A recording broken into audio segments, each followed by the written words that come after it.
Connie Willis, the podcast. Taking you into new ways of thinking, even providing answers to questions you've often pondered. Connie Willis, the podcast. This is a Connie Willis exclusive. What you're about to hear has never been heard anywhere else. This is Connie Willis, the podcast. Connie Willis, the podcast. Connie Willis here with you. How are you tonight or today or whatever you're listening to it? Podcasts are crazy that way. You can listen to it at any time. And thank you so much for your support that you are. Really appreciate it. More to come in the future. Got June Lundgren coming up and Steve G. Jones and a whole lot of other people, and more to come on his blog, robtreat.com. And the treat is T-R-E-A-T. Informant, private military, government contractor, U.S. Navy special warfare veteran, and surgery coming up February 20th. Okay, so Rob, I've got a lot of questions that people want to ask. I want to get to them. Let's see if we can get done as many as possible. One of the first ones is that your real name? Yes, it is.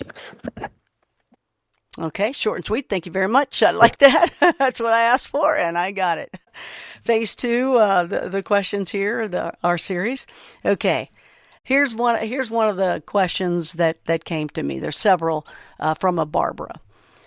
Her concern was more about the vetting and some of the things that you said about yourself. She had said, while there is possibly a little wiggle room for a few facts, it's rather well established that the average IQ is 100. An IQ of 80 is well below average. Mr. Treat referred to 80 as an average. Certainly someone with a very high IQ should know that. Actually, I think at one point, at least, let's see, in the 80s and 90s, the average IQ was statistically recorded as 80 was the average human IQ. Maybe in modern times, like here in the 21st century, through education, they've revised that number up. I used 80 as the average because that's the number I grew up with in my teens, 20s, and early 30s, that 80 was considered the average. So, she may be right today, whereas I'm right from yesterday. She goes on to say, while the list of documented persons over 200 cannot possibly be complete, Mr. Treat is not listed on it. I think she's probably looking at the recorded registries like Mensa and stuff like that. And I'd actually started the Mensa application process, and then I think I got distracted with something else and never completed it. It was never a priority for me to be recognized as, a high IQ person. My interest was always in, operating unseen and out of the public eye. So, seeking to have myself placed on the registry. And I even got, invitations from, like registry books, like, who's who of world business leaders, which, they ask you to pay like $500 for it. I'm like, come on. I just never sought to be recognized. It wasn't beneficial to my career to be recognized. There's plenty of smart people out there who are unsung, and, these registries, they're not going to go out of their way to, oh, look, a smart guy, let's reach out to him and beg him to register with us.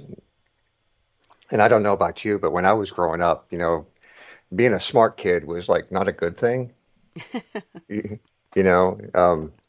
had to be cool and act like you didn't care. And, if you get straight A's, you're a geek and you're probably going to get beat up in the locker room. But if you get C's, right, you're not on anybody's radar. As a guy, it's okay for a girl to get straight A's. We're good that way. So, being recognized is never something I wanted. And in many ways, it would have been detrimental to, like, even having like tattoos or a facial scar would, take away several work opportunities for me. So, yeah, that's true. That's true.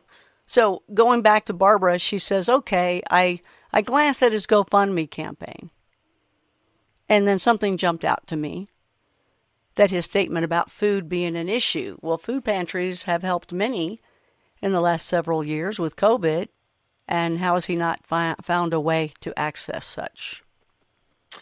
Actually, I did get food from a food bank. I try not to put, pressure on public resources. It's not something I'm used to. So, um, even though I volunteered at a food pantry for the church I belong to, it's something I sought out as late as possible. Like, it wasn't the first decision I made is, I'm having a little bit of a hard time, let's go to a food pantry. Um, but I did eventually get food from a food pantry. And, while I was grateful for it, what they brought out was a lot of bread. Like I think I got like 3 bags of bagels, 2 loaves of bread, um, a cake mix, just a big box of danishes, and it was a lot of breads. I got a whole squash. That was the only vegetable, which I really didn't know what I was going to do with a whole squash. I had to YouTube how to cook it. um, and the pantries are very pressured. Like they don't have meat, they don't have eggs. Mm-hmm. You do get milk, but it's powdered, or in my case, what I got was a case of these little cartons of 2% milk that would stay good for a year. And while I was all very appreciated, I really couldn't eat the bagels because I'd fallen during the summer, and I'd uh, busted my front teeth. Um, so anything that I have to bite or chew is a problem. Yeah, it's all got to be soft or something I can like run through a blender. Um, You don't have your front teeth? I do kind of. I picked them up and I put them back in with Gorilla Glue. Oh, stop. No, I'm serious. You Um, got Gorilla Glue up there in your gums right now? That's yeah, your implant? For they real? they broke on the gum line, and I lost a couple before when I got smashed in the mouth. This guy knocked out 2 of my teeth, so I had a partial denture, and by gorilla gluing the broken teeth onto the Oh, stumps and then putting the partial plate in, it holds together. But I have to reglue it every few days. Informant. It's Connie Willis, the podcast. so she's talking about the interview, with the assessment of your condition. I wouldn't expect you to sound as strong as you do, because the rupture could happen at any time. So, hey, a 2-hour interview should really wear you out and be very draining. So, is this real? So, this person's like, is this real? Is this guy for real? A 2-hour interview is actually very draining. Sitting up at the desk for a prolonged period of time is very draining. Um, but you know, I wasn't built to quit just because I'm tired. I started this interview tonight tired. As you know, Connie, like a couple hours preceding the interview, I was having to clean the couch cushions, Hmm. and all these things they're potentially dangerous activities. Vacuuming the floor, shampooing the carpets, taking the dogs for a walk. All of it is any one of those things could potentially trigger it. But what am I supposed to do? I live alone. I can't just stay in bed all day with my feet up.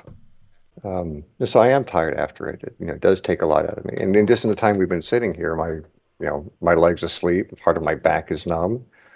Um, After we're done with the interview, I'll go take a hot shower and get some blood flow going again. And it does take time to recover. So, Yeah, it's not like you're bedridden. You're not in a bedridden state. You're in a state where something could just rupture. I if re- my doctors had their way, I'd be bedridden. But you know, I'm I live alone. I have no choice. I have to get up. Somebody's got to take care. I get up and take girls for a walk. I got to get I up and get feed it. them. The rest of the time, yeah, I am laid up in bed with my laptop working on the computer, or on the phone or whatever. But Well, one of the things people should remember, or maybe we didn't even state it, that when you had left your message, like a post on Facebook or something saying, "Hey, I'm done. I'm done," you had given up, and now you're pulling it all back together again. So you mentioned a few times. This is from Mason. You mentioned a few times that we, Earthlings, will not be allowed to interstellar space travel because we're too violent.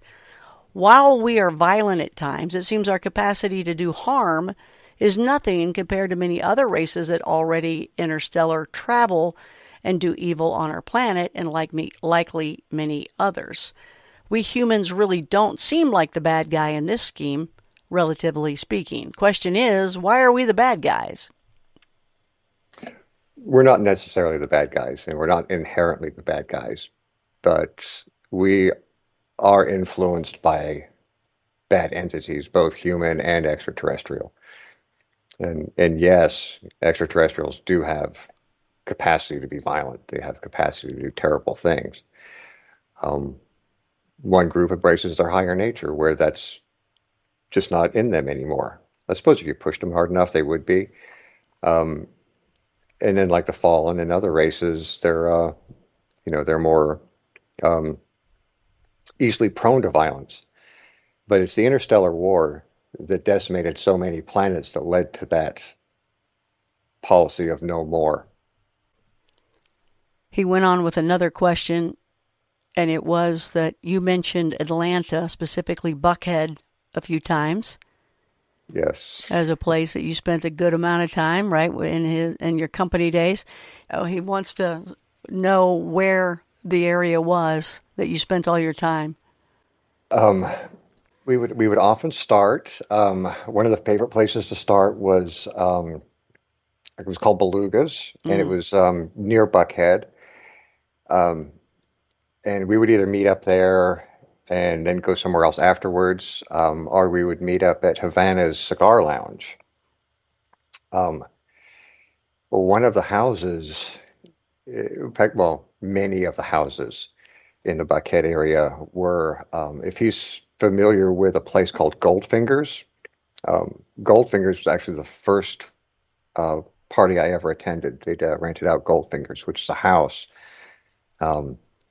And it was my first experience. It was very strange because it's a house. They just run like a bar and a nightclub, except all the beds are there. So you all pile into a bed, and waiters will bring you drinks and food and whatever, right?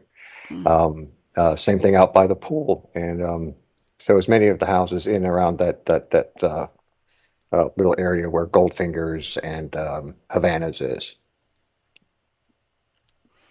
But there was many more in the Atlanta area. Trying to remember the name of the place on the tip of my tongue. South of the airport. And a few of the parties also took place at the Renaissance Hotel there at the airport on the backside of the runway. I'm letting you go with any other information if you'd like. So yeah, it's like there's no areas that you'd really think to avoid. They're all very upscale. Like these houses are big houses, borderline mansions or full-on mansions. And you'd never suspect anything was going on except for when you see a bunch of cars out front, far more than would be normal for a house, and there's probably something happening. Something happened. More about that when we come back. Connie Willis here along with Robert Treat. Those of you that wrote in questions along the way, I'm pulling them up and asking them. Some of you just had some really good comments and asked how you could help with his dogs and with the surgery. The best thing to do now, go ask him at robtreat.com. Informant.